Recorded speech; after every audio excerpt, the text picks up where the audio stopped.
नामदेव यांनी वर्णन केलंय, ब्राह्मणाचे पोरं एक खेळाशी भ्याले, ते 12 वर्ष लपाले रे, कापत कापत बाहेरी आले, ते नागवेची पळून गेले रे.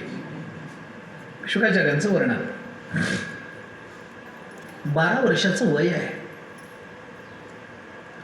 रंभा म्हणाली, एवढ्या लहान वयात परमार्थ का करता? परमार्थ ही रिटायर झाल्यानंतर करायची गोष्ट आहे. तुम्ही इतक्या लवकर कशाला या नादाला लागलाय? आता तारुण्य आहे, विषयाचा उपभोग घेतला पाहिजे. विषय भोगा. शेवटी भगवंताने आपल्याला इंद्रिय विषयाच्या भोगाकरताच दिलेली आहे. देवानं इंद्रिय निर्माण केली ती विषयाकरता, आणि देवाने विषय निर्माण केले ती इंद्रियांनी भोगता यावे म्हणून. हे सरळ आहे ना.